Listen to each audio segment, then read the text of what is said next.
Welcome to our channel. Today we how to enable integrating EV charging with Home Assistant, detailed guide step by step clearly. To enable integrating EV charging with Home Assistant, start by gathering your equipment.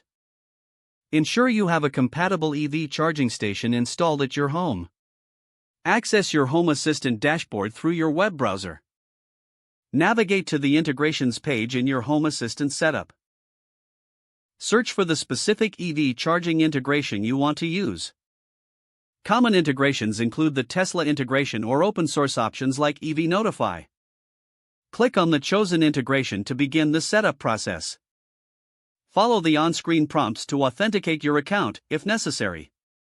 Ensure your EV charging station is connected to the same network as your Home Assistant. After successful authentication, configure the settings according to your preferences.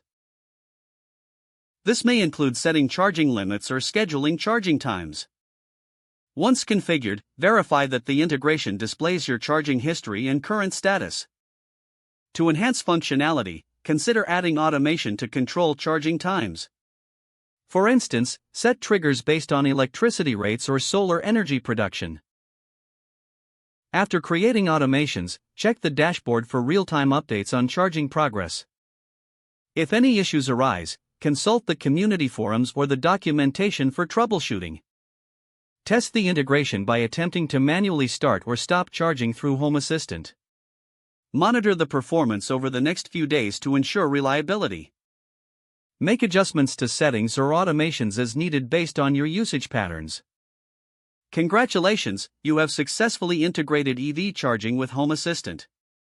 If the page does not load, refresh the browser or try again in a private or incognito window. Make sure you are using the correct email address, then retype it carefully to avoid small typos.